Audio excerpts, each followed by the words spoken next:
വാതം, പിത്തം, കഫം എന്ന് 3 ടൈപ്പ് ശരീരപ്രകൃതമാണ് ആയുർവേദത്തിലുള്ളത്. ഈ 3 ടൈപ്പ് കഫപ്രകൃതി കാരണം ആയുർവേദം അനുശാസിക്കുന്ന ചില തത്വങ്ങളുണ്ട്. ആ തത്വങ്ങൾ വളരെ അർത്ഥമുള്ളതും പ്രകൃതി സത്യവുമാണ്. നമുക്ക് രാവിലെ എഴുന്നേൽക്കുക 5 മണിക്ക് തന്നെ മുമ്പായിട്ട്, സാധാരണ രീതിയിൽ നമുക്ക് എഴുന്നേൽക്കേണ്ട സമയം ഓരോ മുഹൂർത്തങ്ങളുണ്ട്. ബ്രാഹ്മമുഹൂർത്തത്തിലൊക്കെ എഴുന്നേക്കാന്നൊക്കെ പറയും, അതൊന്നും സാധിക്കില്ല. എങ്കിലും ആദ്യമേ തന്നെ സൂര്യോദയത്തിന് മുമ്പായിട്ട് എഴുന്നേൽക്കുക അതൊരു പ്രധാന ഘടകമാണ്. സൂര്യന്റെ പ്രകാശങ്ങളിൽ നിന്ന് നമുക്ക് ഒരുപാട് ഗുണങ്ങൾ കിട്ടുന്നുണ്ട്. ആദ്യത്തിൽ നിന്ന് ഒരുപാട് ഗുണങ്ങൾ കിട്ടുന്നുണ്ട്. നമുക്ക് യാതൊരു മുതൽ മുടക്കില്ലാതെ ഒരു നഷ്ടവുമില്ലാത്ത ഒരു ജോലിയാണ് രാവിലെ എഴുന്നേൽക്കുക എന്നുള്ളത്.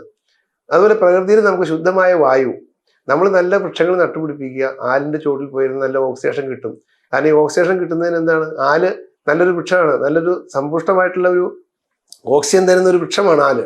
നമ്മളത് വെട്ടിക്കളയുകയാണ്. അപ്പോൾ ആലിനെ പോലെയുള്ള അല്ലെങ്കിൽ അതേ രീതിയിലുള്ള ഏതെങ്കിലും വൃക്ഷങ്ങളെ ഡിപ്പെൻഡ് ചെയ്തിട്ട് നമ്മൾ മെഡിറ്റേഷനോ അങ്ങനെയുള്ള കാര്യങ്ങളോ ഈ പറയുന്നതിന് ശേഷം സ്റ്റാർട്ട് ചെയ്യുക. ദെൻ അതിനുശേഷം ചെയ്യേണ്ട കേസാണ് വ്യായാമം. നമ്മുടെ ശരീരത്തിലെ എല്ലാ വിസർജ്യ വസ്തുക്കളും യഥാവിധി പുറന്തള്ളിയാൽ മാത്രമാണ് ശരീരം നിലനിൽക്കുകയുള്ളൂ. അപ്പോൾ മലമൂത്രാദികളാണെങ്കിലും വിയർപ്പാണെങ്കിലും എല്ലാ നവദ്വാരങ്ങളിൽ നിന്ന് വരുന്ന വിസർജ്യ വസ്തുക്കളെല്ലാം യഥാവിധി പുറത്തു പോകണം.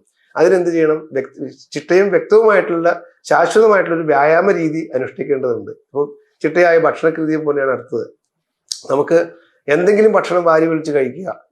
നമുക്ക് ഭക്ഷണം വിശക്കുന്ന സമയത്ത് ഒരു ടൈം, ഒരു ദൃഢനിശ്ചയം, സമയത്ത് ഭക്ഷണം കഴിക്കുക.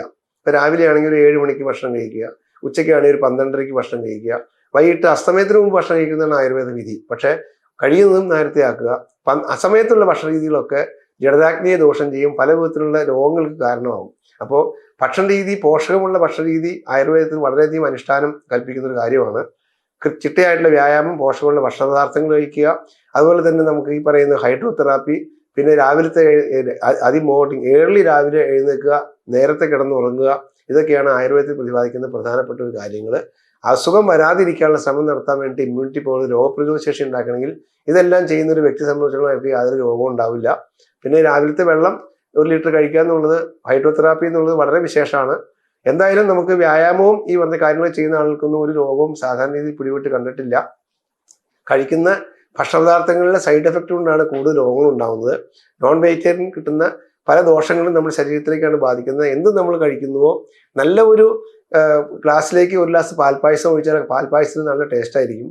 ക്ലാവ് പിടിച്ച ഗ്ലാസ്സിലേക്ക് 1 ഗ്ലാസ് പാൽപ്പായസം ഒഴിച്ചാൽ ക്ലാവിൻ്റെ ചൊവ്വയായിരിക്കും. ഇതേ രീതി തന്നെ ശരീരവും അത് ആഗ്രഹിക്കുന്നു. നമ്മൾ കഴിക്കുന്ന ഭക്ഷണത്തിന്റെ സാരാംശമാണ് നമ്മുടെ ശരീരം. ആ ശരീരം നിലനിർത്തണമെങ്കിൽ പോഷകമായിട്ടുള്ള ശുദ്ധമായിട്ടുള്ള ഭക്ഷണപദാർത്ഥങ്ങൾ കഴിക്കണം എന്നാണ് ആയുർവേദം പ്രതിപാദിക്കുന്നത്.